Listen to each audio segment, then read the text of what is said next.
সাধারণ মানুষেরা উপস্থিত হয়েছেন, তার সাথে আপনারা যারা আমাদেরকে পাহারা দেবার জন্য এসেছেন।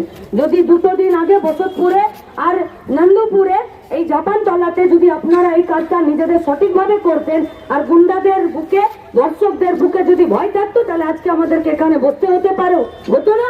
তাই আপনাদের যেটা সাধারণত কাজ, সেই কাজটা করলে এক্সট্রা ডিউটি গুলো দিতে হতো না।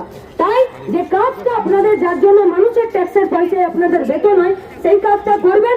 ভরসা রাখতে চাইছি, আপনাদের উপরে আস্থা রাখতে চাইছি। আস্থা রাখতে পারবো কিনা এটা আপনাদের কাজ ঠিক করে দেবে।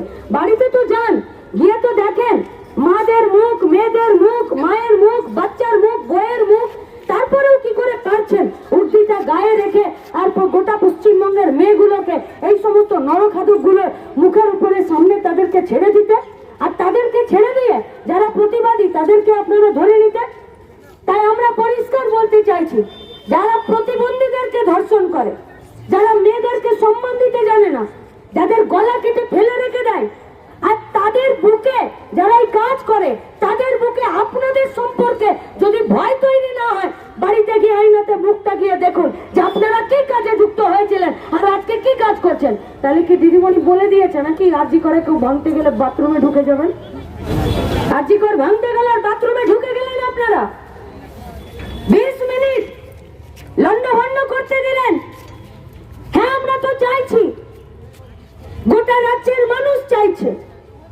তাই তো 14 তারিখ গোটা রাজ্যের আমাদের মায়েরা, আমাদের বোনেরা, আমাদের বাচ্চারা, আমাদের বাড়ির লোকেরা, আমাদের রাজ্যের লোকেরা রাস্তায় ছিল সেদিনকে।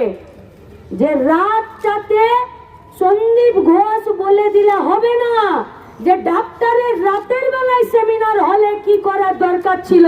কোন প্রিন্সিপাল, কোন তৃণমূলের চটি চাটা ঠিক করে দেবে না যে মেয়েরা রাতে রাস্তায় থাকবে না, দিনের রাস্তায় থাকবে। তার প্রতিবাদে ছিল 14 তারিখ গোটা রাত আমরা গোটা রাজ্যের মা বোনেদেরকে, মানুষদেরকে, সাধারণ মানুষদেরকে, ডাক্তার বাবুদেরকে, প্রেসের লোকদেরকে, যে কোনো পেশায় আছেন, যারা রাস্তায় আছেন, আমরা আপনাদেরকে অভিনন্দন জানাচ্ছি। আপনারা আমাদেরকে সাহস দিয়েছেন মাথা উঁচু করে এই প্রতিবাদে প্রত্যেকটা দিন রাস্তায় থাকতে। আপনাদেরকে আমরা অভিনন্দন জানাচ্ছি। আমরা ধিক্কার জানাচ্ছি রাজ্যের পুলিশকে।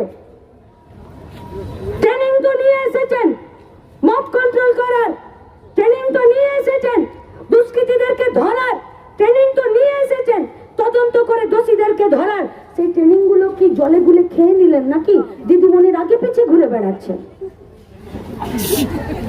নাকি শুধুমাত্র দিদিমণির বাড়িতে খিচুড়ি পরিবেশন করার ট্রেনিংটা পেয়েছেন এখন নতুন করে? কোথায় সার্টিফিকেট আপনাদের? কি করছেনটা কি? কোন আপনাদের উপরে আর আস্থা থাকছে না। কিন্তু শুনুন, মন থেকে চাইছি আপনাদেরকে আস্থা রাখতে, আপনাদের উপরে চাইছি।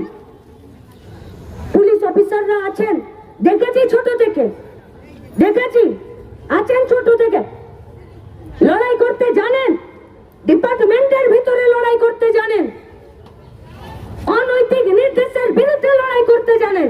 কিন্তু এক অংশের পুলিশ অফিসাররা আছেন যারা আসলে গোটা রাজ্যটাকে অপরাধীদের কোলে ঠেলে দিতে চাইছেন। আমরা আপনাদের পাশেও আছি আর আপনাদের উপরে আস্থাও রাখতে চাইছি, লড়াইটা করুন।